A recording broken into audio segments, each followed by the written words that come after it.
celebrating and showcasing extraordinary people who are doing incredible things to make our world a better place. This is Close Up Television. I'm your host, Jim Masters. Thanks for joining us. On today's episode, we celebrate Ann Reid of Reid Coaching. Ann is a certified executive and life coach, and her goal as a coach is to teach you skills to live as a happier human being. You can't change what is happening in the external world, but you can choose how it impacts you. Ann supports her clients by helping them move towards this goal when every cell in the body is screaming, I can't. Now, together on this journey, what will be articulated is what happiness is for you. Learn skills, create plans, start loving your failures, and succeed. She is your accountability partner, cheerleader, and strategist. To learn more about how she does this for her clients and how she can do it for you, Ann Reid joins us in the Close Up Television studio for this exclusive interview. And thank you very much for joining us here on Close Up Television and coming to our studio. We did the radio shows together, and that was fantastic. I had a wonderful time. Now we'll expand even further with you here in our studio. Appreciate you being here. Well, thank you, Jim. So excited, too, because when we did the radio shows, I really found the conversation fascinating. I mean, I know so much of your work is centered on the importance of happiness, but before we even talk about any of that, I want to know really what inspired you initially to go into coaching. I like to dig a little deeper and find out what makes people tick, what inspires them to do the work that they do, which for you I know is a calling. It's in your DNA. Yes. Initially, there was a really important and challenging bike ride that you embarked on that sort of pointed you in this direction as you were challenging yourself. Tell us about that. Well, I like doing what seems to be impossible.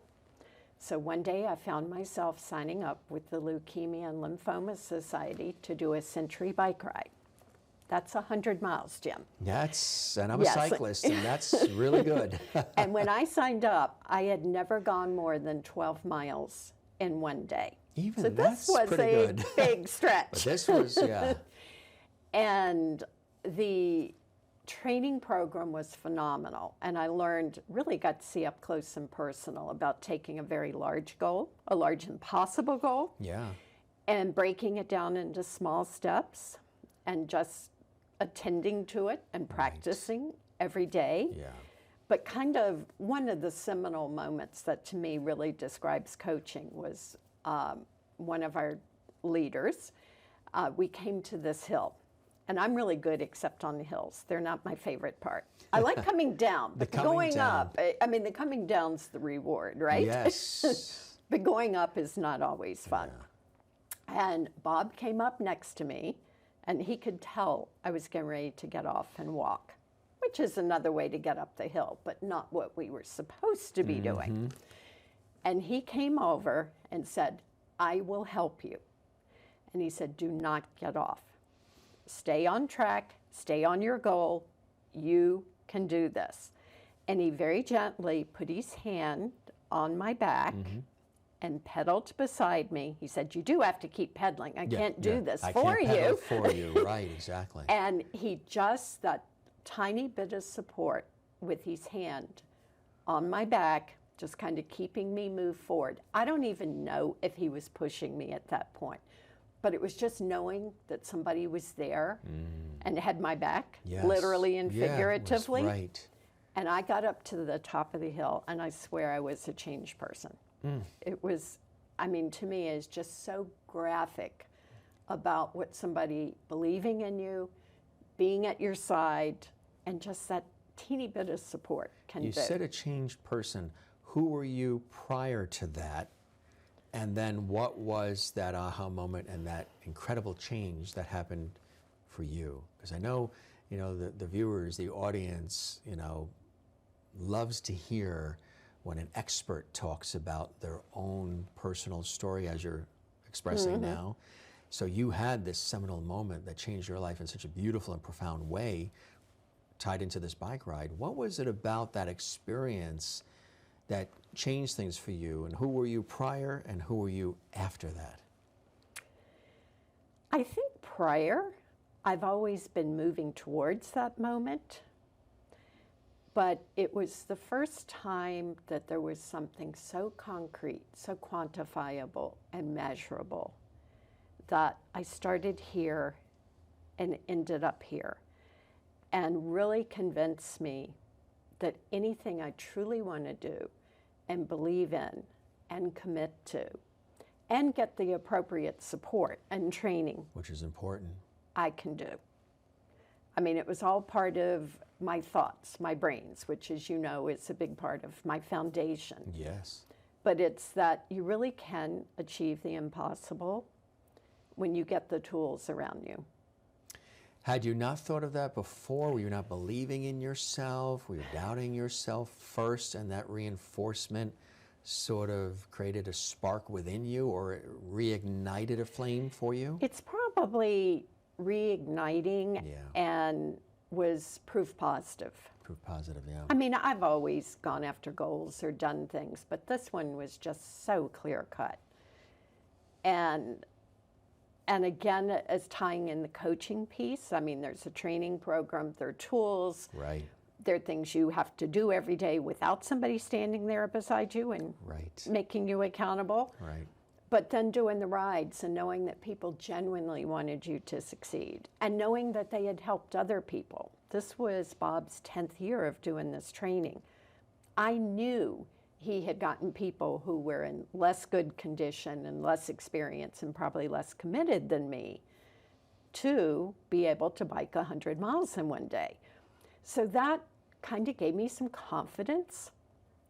You know, maybe if I didn't believe in I believed in him. You believed in him, right, exactly. Which was, again, this is just a kind of a vignette yes. of why I larger- believe in coaching, really, It's incredible. and attaining things that you think might be impossible. So how did you take that experience and then sort of proceed in really taking on the world of coaching, understanding it, appreciating it, and applying it in your own life and helping others? Well, I had done a coach training program previously and had been coaching part-time, but I would say that really made me recommit to the process and understand it.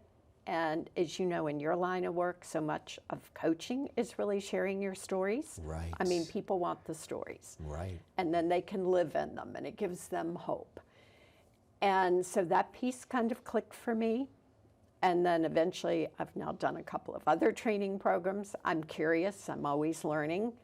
You know, it's interestingly, the technology now and the research is catching up with things that used to be more anecdotal. Yes. And so that, I mean, that I'm a nerd at heart. So all of that stuff is just fascinating to me, you know, what they can measure, or the various research projects that are going on, and really mind over matter and belief and happiness. And it just, I mean, it's now being studied. Emotional intelligence, Yes. mindfulness, all Yes. coming to To the the surface. surface, right. Had you always been intrigued by those things Yes. anyway before officially becoming the professional executive and life coach? Was it Yes. something that always Yeah. interested you about life? Yes, Yeah. definitely. I mean, I was always the kid on the playground who was encouraging somebody else. Yeah. And I think at heart, coaching is encouraging. Right, I it mean, is. there are more skills of being accountable and, you know, some specific things you can teach people or share with them. So you're like a facilitator, a conduit. The person that's being coached has to realize and understand, of course, that they have to step up to the plate. Anne is not always going to be able to be in the room with them or on Zoom with them or on the phone with them. So the lessons you teach, the information you impart, the methodologies, the techniques, your expertise, all of that comes into play. But as they absorb that, they have to apply it to their own lives and also take responsibility for their decisions, their thoughts, their actions. It's not that you're going to give them all this phenomenal information and then they don't have to do anything. Anne's going to do the work. They have to do the work, right? And that's important. Correct. So you're like this facilitator, this conduit. It's flowing in and through and out, you to them.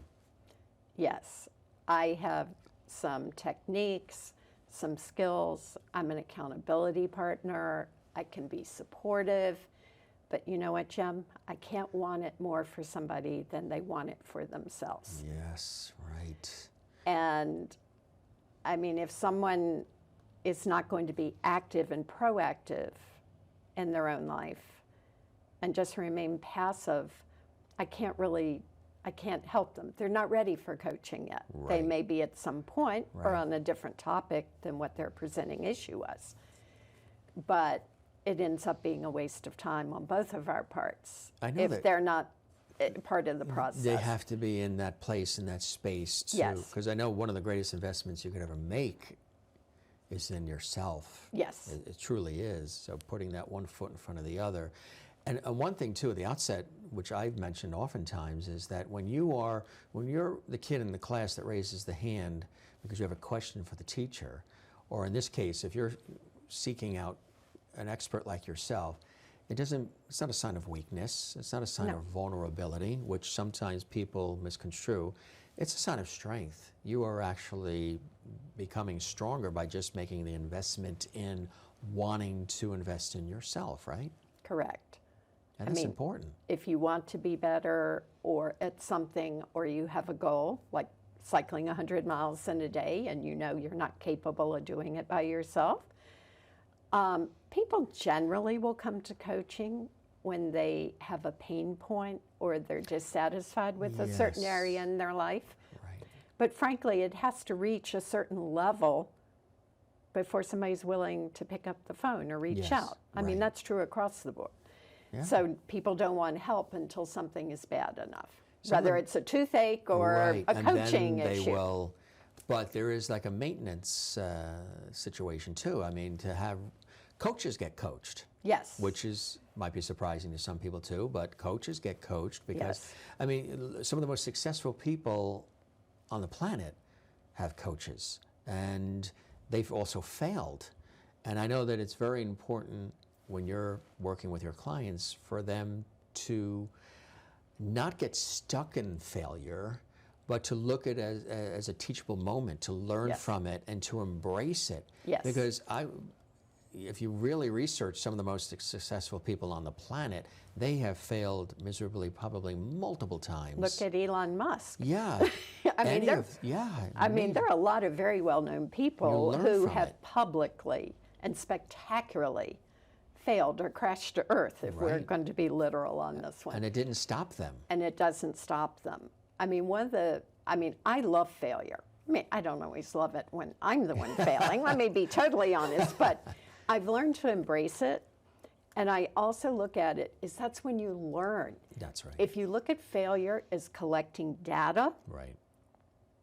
then it just becomes part of the process. It doesn't define you. Right. And the past isn't always a predictor of what the future is going to be. In fact, generally it isn't. Right. And a simple way to look at that is a child who's learning to walk. If they stopped the first time they fell down, none of us human beings would be bipedal locomotion. We'd all still be crawling. That's right. So we lose that as we get older, and I think become more self-conscious and more critical and have expectations of ourselves. And so if you look at anything new or that you're trying but you're uncertain about is just a chance to learn and get better and get data, kind of destigmatizes it. Mm-hmm. And I sometimes, if I'm being very good, will actually write down what I learned from each time when I perceive I'm failed, Right. which when I go back and look at it can be kind of interesting. It's fascinating. It is. Yeah, when you're it really is. And whether or not I succeed or failed is Right. totally in my head, too. Well, you know? it starts, whether it's with yourself or even in the conversation with you and your clients, it starts from the very beginning with the dialogue, right? That's Yes. so important. Let's talk about the importance of the dialogue. Well, I think my particular strength is that I can connect with most people. And frankly, if we don't connect for whatever reason, then I'm probably not the person to coach you. And that's okay with me. Right. You're either not coachable at this point in time, or there's somebody a lot better for you. So I don't look at it, I don't take it on personally. Right. And I have actually referred people out sometimes because it's like, oh, that's not my area of expertise, or I think, you know, somebody else I know might be better for you. But then there is a dialogue, there is a connection, and there needs to be an element of trust. And one of the things I do before any of my calls or sessions is I really take a couple of minutes and sit there and say, what is it I want more than anything else for this person? Now, I'll never tell somebody what to do because I don't know. I also believe people are kind of perfect right where they are, and that's how it's meant to be right now. But I also believe that they can move forward or upward or change or whatever it is. But I try not to be judgmental about where I think they should go. I mean, that's one of my challenges as a human being. It's like, I don't know what's best for you. Right. I can see things that aren't working in your life. I can see ways to change things that would probably give you more time, energy, success, happiness, whatever it is you say you want. But go back to it. I can't want it more for you than you want it for yourself.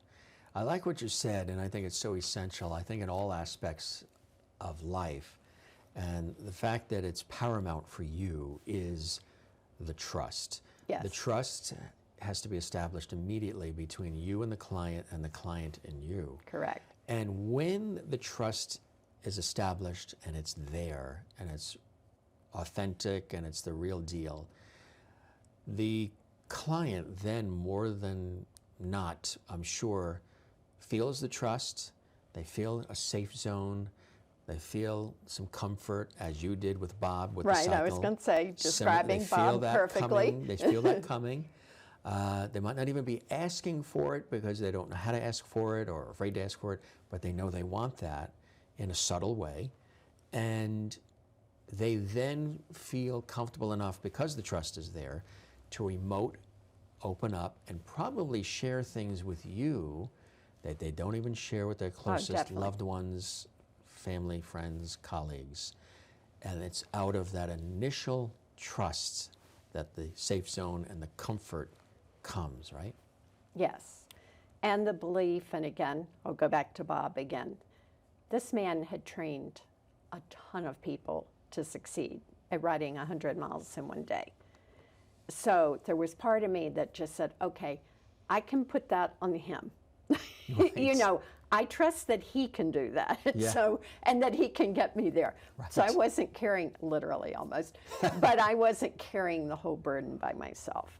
And I also trusted if he thought I really couldn't do it, if my equipment wasn't good, if I wasn't training enough, you know, that I wasn't hydrating or eating correctly, I wasn't following safety protocols or whatever, he would call me on it. And that's something else. If I see that people are not being honest with themselves, or I perceive that, I'm perfectly capable of directly, calmly, and nicely telling them I think they're full of you know what. Right. And that's sometimes different than with friends. Friends kind of have to agree with you. You're right, right. And someone told me once that the people you trust are the ones who tell you what you don't want to hear. True, and I right. think of that Yes. frequently. Right. And again, it's the client. They can take it or leave it. Right. I'm not invested in the outcome, but I'm not going to not say what I see, particularly if I think they're lying to themselves. Because it's to help them in the long Right. run. It's some people might think that, oh, no, I just want you to reinforce what I want to think about myself and my life. But the reason why they're there is because they're not necessarily happy with their what's lives, going right. on. So really facing that sometimes isn't always easy for everybody, but once they get beyond that, then it becomes It's very freeing. It becomes liberating, exactly. Yeah. And it also provides, which I know is another very important thing for you, which is why I love what you do, clarity. And that sometimes in this very busy world, this world of constant demand and got to be number one and all the technology and all the information coming at us, it's tough sometimes to find just clarity and to be able to look in the mirror and say, do I even recognize that person anymore? Tell us about the importance of clarity and how you help your clients either restore it or find it for the first time. I think clarity starts with simplicity. And it really is tuning out all the outside noise, the visual stimulation, I mean, a lot of different things. And just really being able to kind of sit and think and see what your thoughts are, see how you're feeling, see if you're happy with the outcomes or where you are. I mean, I also say centering a little bit. Clarity, you can clarify your thoughts a little bit, but to me, it's just kind of a very firm foundation and very centered. And a lot of times, I find people really don't know what they think. And now, let's define that. They don't know what they think. Let's break that out a little bit. Well, they listen to other people a lot. Yeah.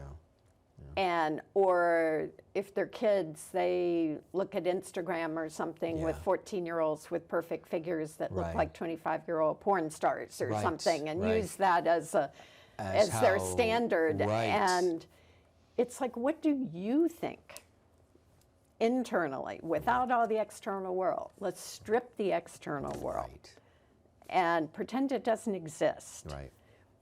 And it's like, what do you think? What's right for you at this moment? You know, find that hard for people because of the peer pressure, society, keeping up with the Joneses, everybody following what everybody else is doing, or the flavor of the month, and all of that whole thing. Oh, well, if I'm not in with the in crowd, I'll be out on many levels of life. Is there this pressure to hide oneself and not look in the mirror to see who you are? Because it's also, you know, from my perspective with it and the research I've done, when you do that, you do a disservice to two. You do a disservice to the rest of the world, not seeing the gifts you have and the talents and who you are as a person, but you also, it's a disservice to yourself because you're not living the authentic self, and you're living what you're seeing somebody else doing, which isn't you and really for you. So it's a disservice in a way that you're not allowing yourself to blossom and share it with the world. You know, I had a shift probably 5 or 6 years ago and doing some of my own work. And I have decided for me that I don't really care if other people like me. I do care if they respect me. You know, you sound exactly like me. We're kindred spirits. That's why you're in that chair, sitting here across from me. We kind of had that instant rapport. That, to me, is very important. I don't have to be, I mean, you don't want to be hated or disliked, but you don't have to have all the fanfare and all of the, it's the respect, the integrity that is much more important to you, and gaining that in your character and all of that. Right. And I've always been that's a moral compass thing for me as it is for you. Where do you think that comes from? Probably experience, probably realizing that trying to be liked is, you can never win. It's a treadmill. You're the gerbil. I mean, I grew up in the South. I was supposed to be a good girl, you know, blah, blah, blah, blah, blah. And there is, I think, in each culture, it can be different culturally, but different social mores and standards of behavior. But if it's really somebody likes you, and again, I'm thinking of the teens. I mean, I have 2 kids who are in their early 20s now, but you know, my daughter was bullied in high school because she had an Android phone, not an iPhone. She used to come home crying, and I'm like, what difference does it make? They both make calls. Guess what? I got an Android, and I'm keeping it. I am too, but don't tell anybody. That's right. But, when you start letting a crowd like that Over a phone. Yeah. over a brand, they do the same thing. Oh, yeah. And I don't know, it was just, and to be in the in crowd, she had to have an iPhone. So did she want one? Or no, I give her full credit. She loved her phone. She stuck to She loved it. Yeah. But it really, she had maybe 4 or 5 months that high school was really difficult Isn't that because of that. crazy? Yeah, I mean, And when you think about it, it's ludicrous and laughable, Yeah, it but when is. you're living through it, yeah.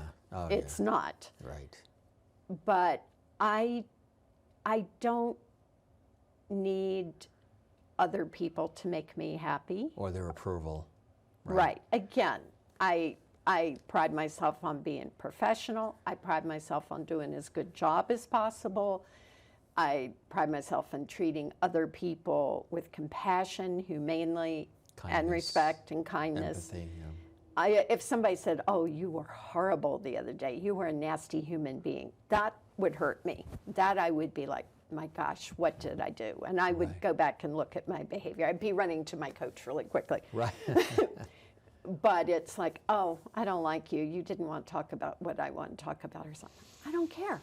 Yeah, it's right. You don't have like a 8-ball in front of you or something that's gonna Well, you never know what someone else is grading you on, what their, right. The minute you what walk their in the- test, what's on their checklist. their assessment.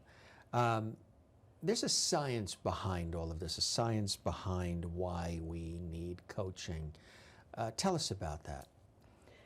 Well, my basic coaching is that thought work is all important, and Thought that work, we yeah. actually can choose what we want to think.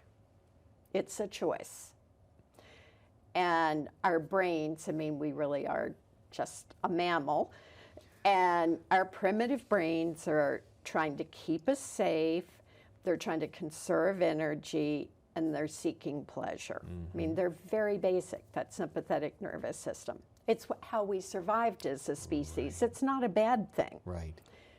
But as human beings, we actually have much more brain power available to us. It's all prefrontal cortex. We can get all nerdy, but anyway. No, it's it's the fascinating. planning, the execution, the thoughts, the achieving goals, and what have you. And that's where I like to coach. I have to admit a little difficulty as I'm watching currently with the Ukraine being bombed. If they're operating in a primitive brain, that's probably where they need to be. Or if you want to look at Maslow's hierarchy of needs, food and shelter. Right. There are times that our basic brain and survival is appropriate. Yeah, right. But most of the time, particularly in this country and more affluent countries, you really can move to choosing whether you're sad or happy or achieve things or don't, or like your mother-in-law or not. They're choices. And so I coach it. People who are trying to survive are basically not coachable. They're not available. And, they don't have excess energy because they are worried about, do they have water? Are they going to be hit by a bomb? Right. I can't sit there and say, and what do you think about self-actualization? Yeah, I kind of like, what? So, and that's another thing as a good coach. You have to meet the person where they are. Where they are. The other thing, too, that's really important is motivation. You say something that I think is fantastic. Motivation is what gets us to override, is what you're talking about, our primal brain, and achieve our dreams. Tell us about the importance of motivation. Bob, going back to Bob again, offered up some really cool motivation for you. Tell us about the importance of motivation. I have to admit that was one time that I didn't want to fail spectacularly in front of my whole group, training group. So see, I'm not perfect. She's honest. Yes, I was not going to get off my bike after I had all that help. But I think, let's go back to the brain, seeking pleasure, conserving energy, or whatever. Motivation is that internal feeling that you want to move away from pain, or you want to be less dissatisfied, or you want to be more happy, or whatever it is. Yeah, sure. And so it's kind of something intrinsic to a certain degree. I mean, I don't think I've ever coached someone who wasn't motivated. I mean, again, if you're not motivated to achieve what you say you want, then you're really not coachable. And again, that's okay. That's where you are. Right. So, but it's that little spark, that little something inside you that's restless and agitated and seeking. And in my experience, it really is easier when you have somebody take that walk with you, that journey with you. Absolutely right. Absolutely. Another component to all of this, which wraps around this beautifully, is happiness. Yes. And that's a very powerful and important word. Sometimes we live our lives seeking happiness and filling voids of unhappiness with things, with the or substances or whatever. Or toxic people. You stay with somebody that's just because you think they're providing happiness when they're not. Tell us about the importance of happiness and how you define happiness. Is happiness something, from your perspective, that is achievable and something that can be maintained, or is it something that is fleeting? Okay, it's my birthday, we're having a party, we're having a cake, I'm happy. But then tomorrow that has to stay, and how do you top the happiness you had yesterday with the doldrums of working in the office on Monday? Tell us about happiness and the importance of it. Well, let me start with another one of my foundational beliefs. And that is, in the majority of people's lives, half of the things that happen will be good and half of it will be bad. I mean, that's just reality. You can't escape that. Shift that no, ratio. No, I've tried it. 25, Nah, it doesn't happen that way. Darn. I'm not a magician, if I were. But that's one of the things with happiness, and I'm actually working on a book on happiness. It's kind of my new area because it can be learned. You can learn to be happier. But, I mean, there are just some basic things that can be done. But if you accept that not everything in your life is going to be hunky-dory and perfect, and that, Beaver cleaver, right, then that automatically can make you happier. Nothing is, people define happiness slightly differently. For some, it's an absence of negative thoughts. For some, it's the old celebrate, let's go Kenny Loggins here. Right. For some, it's content. For some, it's joy. None of them are wrong. I mean, it's kind of how each individual wants to feel. I mean, I put it for myself as it's a little bit above neutral and content, but there are a lot of things I'm not doing. I am not fighting things. I'm accepting what's going on. I don't do guilt. I really only allow myself to worry about something for about 24 hours. And I make a plan. And then if it's not something I'm directly responsible for or can't do anything about, I decide I'm not going to worry about it anymore. I mean, again, let's use the Ukraine. I have gone through what I would take if I had to move quickly, which animals I might not be able to take with me. Do I have enough medicine? Where would I go? I mean, I'm not happy about this. But in feeling the anxiety, and again, anxiety's primal brain stuff. You're right. It's okay to feel it. It's okay to worry. But I disagree with living in worry when you're not going to do something about it and you can't do something about it. Right. So I've done what I can for now. Right. You know, another one, just to share personal, is this has not been a great time between the Ukraine, but one of my dearest friends and business partners, 16-year-old son was killed in a construction accident a week ago. I am really struggling with that. Sure, yeah. I mean, when I got the phone call, I was shaking. I mean, literally. I knew the kid well. And when this happens in your life, with all the expertise you have as a coach, helping people who might also be going through these kinds of things, what are you doing? What are you pulling from within to keep moving forward, to deal with it, have the grief, don't, one of the worst you things have to have the grief. don't block. Yeah. A lot of people block, Right. they suppress, and then 10 years later comes up even worse. What are some things that you, going through this now, for somebody that's watching that might be going through something similar, what are you calling upon? How are you getting through it? Well, first, and I do want to state unequivocally that I'm not Pollyannish about stuff. I mean, life happens. I also, in this instance, it's shock and Sure. grief. Yeah, And this grief, again, because I was very close, right.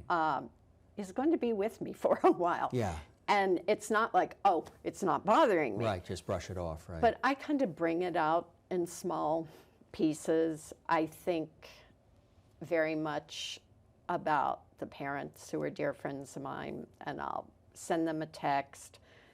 I actually have taken to looking at Facebook because there's an outpouring of many people Who on are Facebook. feeling it. And everybody's sharing it. It becomes a shared experience. And people are also putting up little anecdotes Sure, that were yeah, funny memories or and whatever. moments. Now, do you become, for the family, you're the friend, but does the coach also come into play? Do you deal with them I am not in a this. quiet, not saying, I okay, mean, now I'm going to be the coach. supportive. Right, I mean, right. and for instance, I haven't done phone calls. I've Yeah. done text or emails or Yeah. something so that because I know they're inundated and Right. they don't want to be talk to intrusive everybody. right. I have also decided, and trying to make sense of it, and I may change this. That's another thing. I was very much brought up that you had to This make a or that, decision, right. this or that. Black or white, right. And now I've decided this is how I'm going to think about this situation Now. for a while. They had a wonderful Labrador that had to go to heaven this past summer. And the son and Willis were like this. Yeah. So I have decided what I choose to think when I need to be a little happier about it. Yeah. Is right. that Willis was lonely They're together. up They're there, together. and so they're now Yeah. up there playing together. And Finding- it sounds silly, but it's No, but just a finding way the for me positive to kind of make sense of it, yeah, which there is no sense. there's no sense, right. But, and then I have my own rituals. Again, some of these are what I'm putting in. I love color. So do I. So I went out and bought some flowers. They're on my kitchen counter. Yeah. So when I walk in, And it depends on you to water it and take care of it and nurture it. yeah, they're things like that. Music, uplifting music, Me too. as opposed to something sad. And this Right, is, yeah. I happen to walk at least 4 miles a day. I call it my moving meditation. I used to Yes. take this walk with them a lot. Yeah, yeah. So it's kind of, Yeah. it gives me processing time. I call up my Centering you. best friend and moan about it, Yeah. Yeah. or process is the word I word that- use. yeah. But it's, again, life is 50 good things and 50 bad things, and this is one of the horrible ones, One of the things you- inexplicable ones. Yeah, and one of the things that you talk about, which this beautifully leads me into, that I wanted to talk about anyway, is and events like that can keep you in surviving, Yeah. and then there's thriving. Right. Tell us about that. Well, I use most things that come up in my life now as teaching moments. Yeah, but like in this everything conversation. is. So everything You is. can learn from each other and learn from yourself. Yeah. Yeah. So again, the thriving, for me, how horrible it is, but kind of moving, is taking a piece of it. It gives me something else to relate to people about, to maybe realize that whatever their situation they're complaining about isn't as dire as losing a 16-year-old. Yeah. I mean, Yeah. fine the day before and not there the next. Yeah. And, you know, it still doesn't change that it's a horrible event and situation. But I think a lot of times if you know that other people have survived something, there's that teeny bit of hope. It's that connectivity, that communal, And, yeah. you know, that's a gift. So again, I'm choosing my thought that somewhere in there's some gifts for me and for the family. They're hard to see right now. Yeah. But I do believe they're there. So with your clients, you show them that, because sometimes they might be just in the mode of just surviving and not think that they can thrive or step forward or go anywhere other than what they're in right now in terms of that place and time, that frozen moment in time. But you can show them different ways that they can actually take whatever life is throwing their way, the good, the bad, the ugly, the indifferent, any of it, and can still thrive. I would imagine too, part of this is also the either development of or the reinforcement of which life coming at us in the way that it does, the good, the bad, makes us in certain ways, but it's the understanding of it and maybe tapping into it, which you show people how to do, is being resilient. Yes. Tell us about that. Well, I think resiliency, I mean, personally, I wish we could teach it more in schools, you know, as opposed to some of the things that aren't so practical. Right. I mean, mental health, resiliency, flexibility, I mean, those are all, for surviving, are wonderful tools. Resilient, well, I had, again, sharing personal stories, but I lost my significant other very unexpectedly and my mom at age 90 in a couple of months of each other. I had a child who was away at a therapeutic boarding school and another one in severe depression failing. I mean, it was all not at the same time. And that's something else. In my life, bad things cluster. You'll have a couple of years that things kind of go along, and then it seems like everything hits at once. Yeah. I mean, or a couple unrelated things all happen. All of a sudden, and it can seem overwhelming. You're like, wait, I'm still working on this. Or you don't even have You're time. going to throw this at me now? Right. So there were days that honestly I didn't see in color. Correct. Yeah. It was I like the understand world that. was black and white and or gray. Blurry and I mean, and I didn't realize at the time, but kind of hindsight, because then all of a sudden I went kayaking with a friend about 4 months later. We were out on the lake. I'm like, it's bright. It's sunny. Yeah, There are green trees. There's blue water. And it's like, a revelation. I haven't been seeing this. Right. So, I mean, it tells me how traumatic the cluster of events was. But people would ask me how I'm doing, and it was the honest truth. I would say I'm putting one foot in front of the other. Was this all before the bike race? After. This was after that. Yeah. And you know what? I counted that as a success. Yeah. As opposed to like, oh, that's all I'm doing. I'm not getting anywhere. I'm like, I did it another day. I kept one foot moving in front of the other. Right. And then, and I think some of this, for me personally, was the resiliency. I started doing the practice of gratitude. Very important. Which, again, brain science, changing the neurotransmitters, outlook, and whatever. And I had never done that before, or at least not kind of formally. Every night, when I would get in bed, I had a little journal on the bedside table. I would try to write 3 to 5 things that day that were positive. Yeah. And it could be something like, let me tell you, I scraped the bottom of the barrel. Sometimes it Just would to be come my up with- dog greeted me when I came Well, home. good, or, Or the coffee was nice and hot today. Or and- I'm still have my bedroom and my bed in my bedroom and have shelter. I mean, But you know, in reality, like you're talking about the simple things, yeah, it is the simple with all things. the big stuff we can acquire, the cars, the houses, the jewelry, the whatever, the nice clothing, the pandemic has also forced us in a beautiful way to do exactly what you've been calling upon even before pandemics Yes. came our way.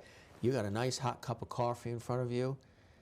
Thank God I do. And a Yes, roof over your thank head. God everybody else says that too, because without my Because- coffee, I'm not too good. Well, that could be rough. But it's the fact that sometimes we forget about those things that you woke up today.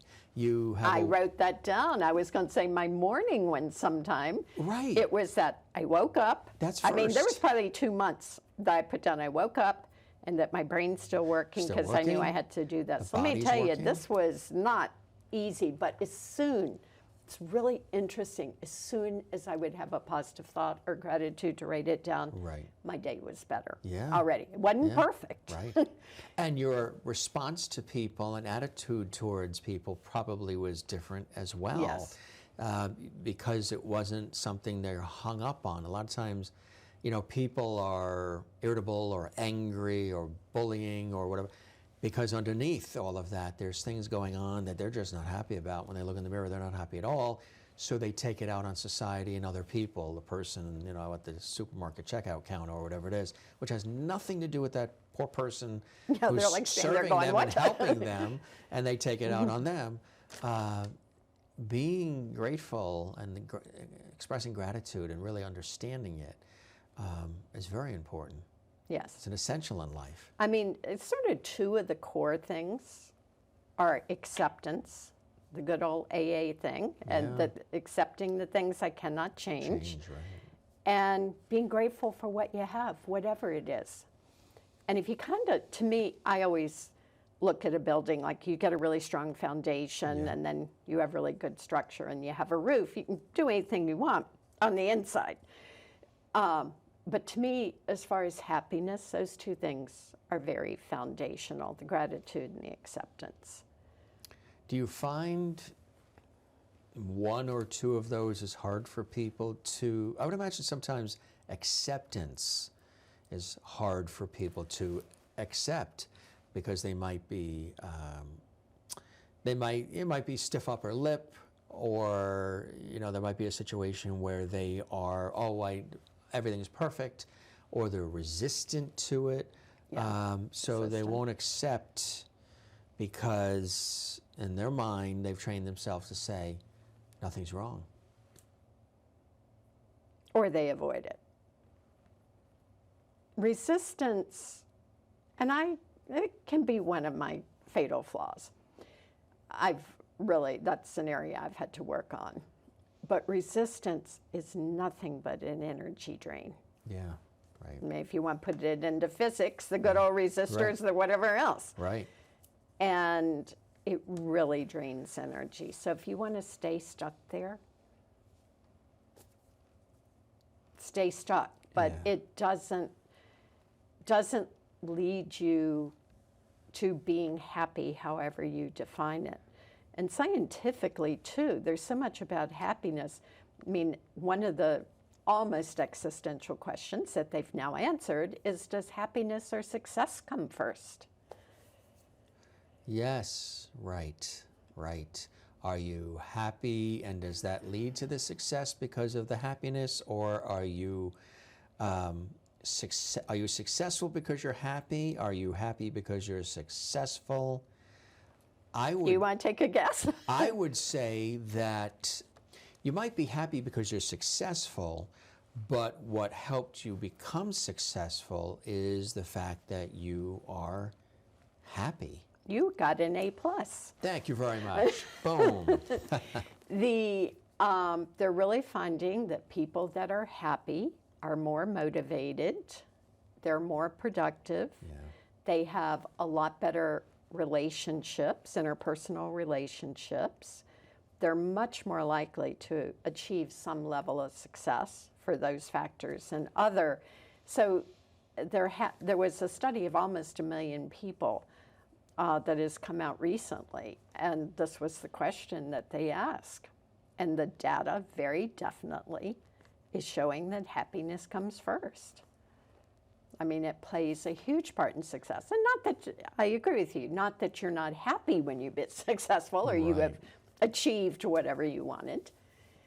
But, I mean, I just find if you've got the choice to live in unhappiness or happiness, why would you not choose happiness?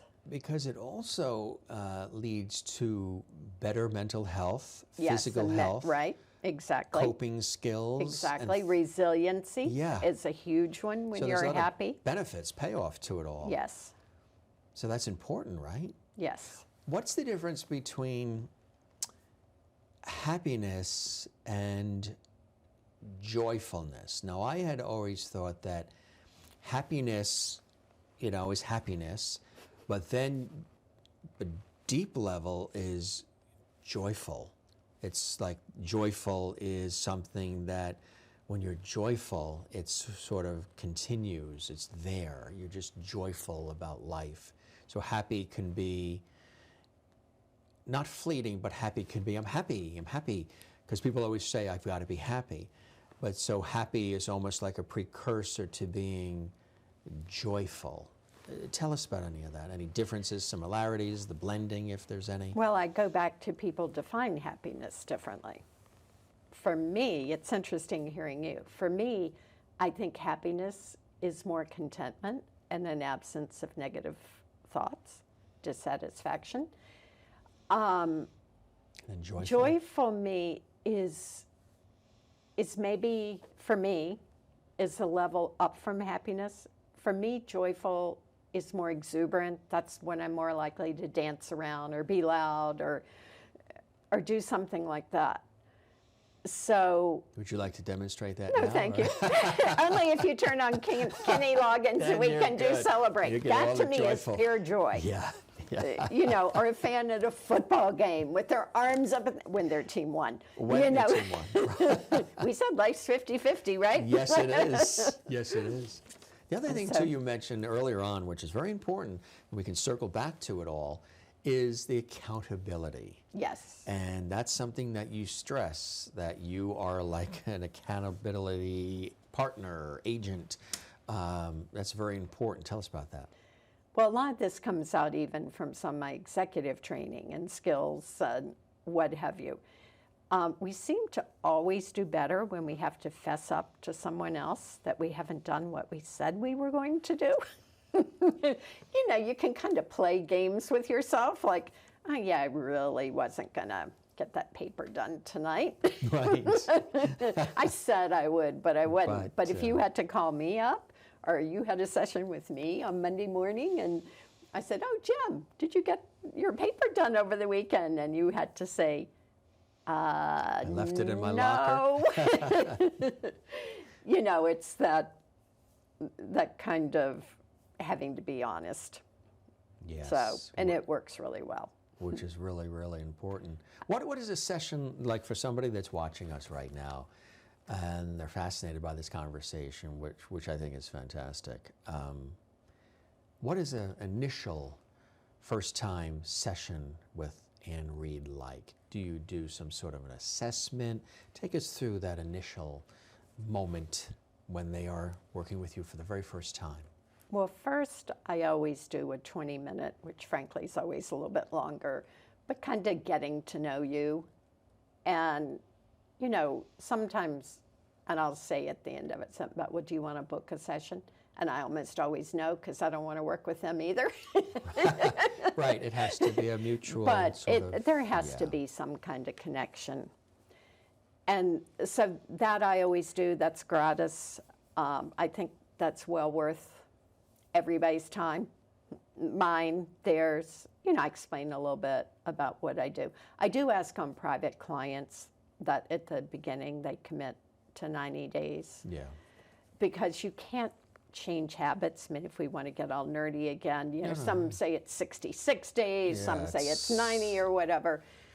But if you're coming to me, there's something that isn't working for you or that you want to work better, and if you're not willing to commit the time it's needed to change habits or change whatever, it's not really useful. Yeah. And then after that, I'm pretty flexible. Or people that have coached with me before, sometimes they'll come in for a tune-up or something specific or whatever. So I will always ask someone if they say, yes, I'd like to sign up, to come with the first session. I do have a questionnaire. It's just kind of basic background. But to say what they want to work on, and then what they think it would look like if they achieve that. Because so often people aren't very clear about that. Yeah. If you can't articulate or you don't know what you're trying to move towards, whether it's painting your kitchen or earning $1 million, if you can't see it, you're not there yet. Then you're not there. You're not ready to work on it yet. Right. It's too vague. Right. So. And then I'm also, because I think happiness in this time is so important, I'm going to be running like seminars, probably take a topic each month, such as acceptance or whatever, and just do them for groups. I can help more people that way. It's less expensive for them. And really see, it's part of my give back, try to see if I can help the world a little bit. Yeah. One person at a time or 10 people at a time, That's however. what I was going to say. Is it but really, individual, group? That would team? be group. Do you do all of the above? I'm not going to do teams now because this has been a shift in focus. For you? For me, is to, a lot of my coaching, encompass that anyway. Yes, right. That's more the executive part of it. Yeah, but I am really ready. I just think between the pandemic, wars, whatever, uncertain economy and whatever, I really want to shift to helping people be content or joyful or happy. And I don't mean it in a syrupy, sweet, sticky way that everybody is going to be happy all the time. Right. Because that's not true. But to help somebody say, do you like tulips? Then, go buy a bunch. Or, aromatherapy can be something else. There's so many little simple things that you can do to kind of just give yourself a little bit of a lift. Pets are another one. Now, mine make me really mad sometimes, like when they get me up at 4 a.m. like this morning. But, for me, having one of my dogs or cats happy to see me come home or cuddle, I just automatically, feel a little bit better. Which is good, right? Yeah. I tell people, and I've been saying this often, regards to when there's a pandemic or something like this that seems overwhelming and global, it affects us individually as well as collectively. When I saw a lot of people panicking about it and just really, really getting frustrated, and they feel that the world is sort of unraveling and whatever rug underneath them that was always there is being pulled, go to the constants in life, go to nature, go to the ocean and watch the tide come in and out. But they're going back to simplicity and going clarity. Back to, yes, the constants in life. Go to nature, surround yourself with animals, buy the flowers, the seeds, plant the garden, go to the ocean, watch the sun rise and set as it will do habitually, which it's done for long before we've been here, will do well after. These things know nothing of pandemics or war or any of these things that surround us, and they're always there. So if you think that the world is spinning apart, coming apart at the seams, go to the things that are there, that are constant and reliable, part of the rhythm of life. And nothing is to be present to them. That's another thing, being present. I love the quotes. Ocean is the other my thing is, it's to someone in crisis, tomorrow seems like it's infinity away. Yeah. And so being present, pulling back, like I can smell the roses, the sun. I'm going back to my gratitude in a way have too. a cup of But coffee you know, I'm to a still getting friend. my coffee. It's I'm not putting any miles on my car. Right. You know, I've Yeah. gone from a couple thousand a month to a couple thousand a year. I mean, Yeah. there's always something. of this. But you also talked about the resiliency, Yeah. and people don't like change. Right. And Or have you learned to sort of, I've learned to, I think I've learned, again, let's talk about resiliency, happy. What it is, what I choose to think about it to a certain degree. I mean, except for toilet paper, I kind of enjoyed the shutdown. I mean, some people hated it. except for now we're getting to the nitty gritty, Yeah, folks. now we're the No, nitty gritty.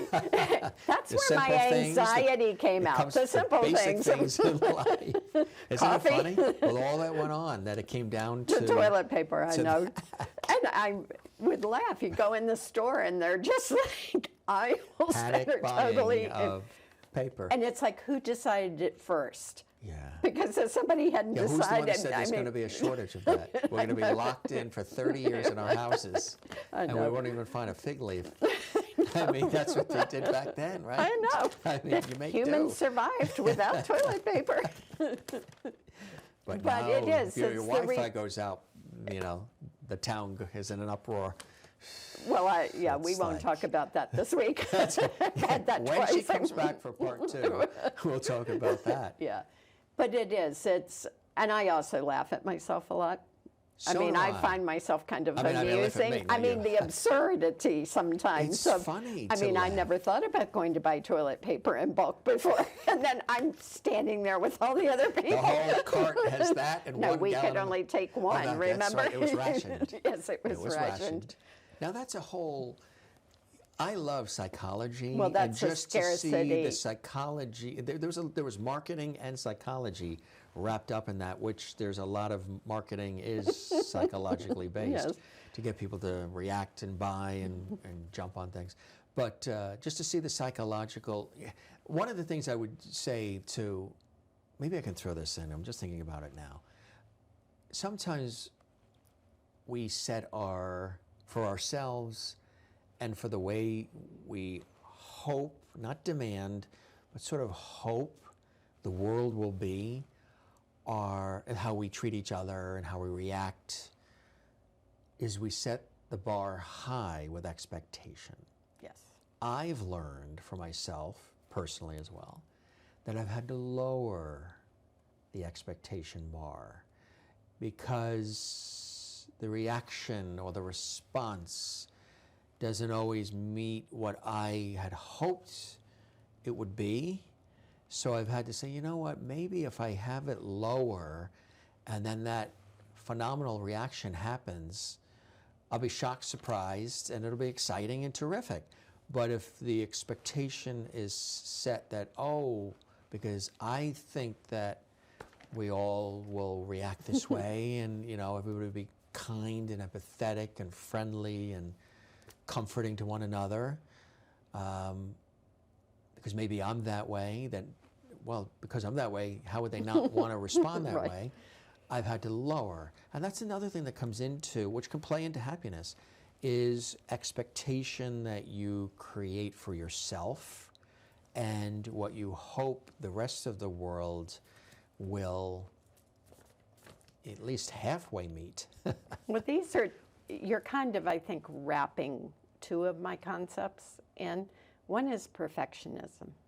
With expectation, yeah. If you're Very a related. perfectionist, you are never totally happy. Your expectation Think is about it. high. Yeah. Are Now you that one? doesn't. Or were you? I was much more of one than I am now. I had a friend say she was a recovering one. I said, I don't know if there's anything called a recovering perfectionist. Well, I think to a certain degree there is, and there are a few times. I mean, About certain if I'm things. going to a neurosurgeon, I am really hoping he's a Then- perfectionist that day, you know. But most of our life, we do not need to be perfectionist. And a lot of people, But you're never happy. yes, right there. And the other thing that I did decades ago, not always successfully. I have tried to totally eliminate the word should from my vocabulary. Yeah.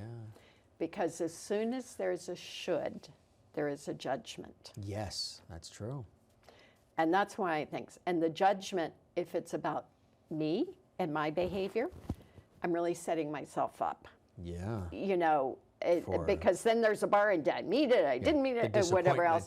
And for somebody else, as hard as I've tried in my life, you can't control anybody else and you can't change their behavior. Darn. So, even with an ice cream cone? well, you can modify their behavior sometimes. But should just be eradicated from the English language. Right. Right. Yeah, See, I had to use it in there to say it, and that's a judgment, but I do believe that too. It's also one of my beliefs. So see, occasionally I play games with myself too. But it works. It yes, all comes but it out works. in the end. Yeah. But the other thing too, and as you can tell, I use it, and it comes naturally, and it's an automatic pilot for me. And I know that it's something that just I enjoy is levity. It's like you said, laughing at yourself, but always looking for the humor in things. I've gone into situations, television studios, radio studios, or anything, where everybody's like, oh my God, oh, the place is on fire, nobody's getting along.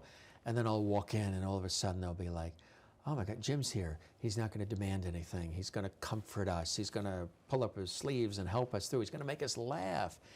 And for me, that's an I know that I've recognized and tapped into that for me as something that I can offer without even rehearsing it, or it's just something that happens when I'm around people that maybe puts them at ease, comforts them, and makes them laugh a little bit. And I think levity, sometimes a lot of people don't laugh. They don't allow themselves to laugh.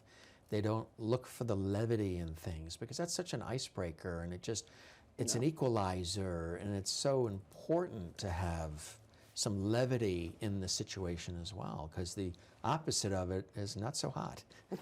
It's part of the band. Well, you had talked to me before about kind of my trajectory to dealing with, really deciding at this point in my career and the time in the world to deal with happiness. And I learned when I graduated from high school, one of my first jobs was as a waitress. And I learned very quickly, if I could get the table laughing with me, that I could forget their coffee, make them wait for their bill, bring them well done when they ask for, mooing or whatever. And there was just something in that. I mean, I didn't understand it or whatever, but I knew it to be true. I mean, I experienced it. And then for one of my psychology courses, I wrote a paper on laughter is the best medicine. And this is decades ago, and there was not much material. Right. I mean, compared to now with the positive psychology releasing and the studies and whatever. And all, So, and then in grad school, I was asked to write my epitaph, which is I do that a lot of times with my clients. Because if you want to know where you want to go in life and who you want to be, there is nothing more sobering than writing your epitaph in 12 words or less. And I wrote, may I bring joy to those who know me. Yes. And I am kind of astounded now at where I've come with all of this laughter and focus on positivity and stuff. And I wrote it down, to positively impact and bring joy to those who know me is your it's my core being. Why you're doing what you're doing. But I wrote that many decades ago. Before the bike race? Oh, yeah. Way before. So that's something that you knew and, you wanted to do. I finally, my higher power, I'm like, how many more signs do you have to give me when I look back at, as a waitress and pretty naive in the world, getting people to laugh with me. My paper in college, my epitaph in grad school, and then my coaching, it's like, how many more signs do I need that this is truly what I am supposed to be doing? And you enjoy it more. They enjoy it. The people at the table, when you were the waitress, are enjoying the food more, the experience more. it's not so transactional, and you're enjoying providing the service and connecting with those people. And I had lowered the expectations. I used to know, I can't remember any of them now, Yours were but higher? probably 10 or 15 of the fly, like what's the fly doing in my soup jokes? The backstroke, I knew all of those. The backstroke. But again, yeah. You get people to laugh and they're very Yes. forgiving. Right, exactly. So My father has always said, and I've been using this line a lot lately, I think it's fantastic, it's humorous, but so true. He used to say it when we were kids, too. Whenever anybody says something kind or nice to you, please ask them to put it in writing and address it management. No matter who the management is, just address it management. It's like, and that's the kind of stuff, that's been passed down, that sort of understanding of the human condition and of life. And probably leads me to why I do what I do, like being a communicator and like connecting with people and empathizing with them and trying to guide as well through my work like you do. It's full circle. What you're doing is full circle for you. They're gaining and you're gaining because you're learning about life, learning about how they handle things, trying to help them along, and it's also helping you. When I ask questions during interviews or whatever, I'm doing it for the viewer or the listener, but also for me too, because I'm listening to how you've approached things and the different avenues you've taken and how you've handled certain things. And I'm saying as I'm asking the question, that's fascinating. I always thought about doing that, but maybe now I'll try that route as well. And I think that's all part of, living and communicating, which is what we still need to do, because that does help us attain this happiness that everybody seems to want, but they don't know. The car can give you happiness for 10 minutes, but then when you get the first monthly payment, that happiness is gone. Yeah, or fill it up with gas. Right, we fill it up with voids of things, and that's not where true defining and full happiness comes from. It comes from within, right? Don't make you happy. It's from within. You can be happier with nice things. Right. But they're not intrinsically not what gonna be. make you happy. Right. I mean, they don't make you not miss your mom.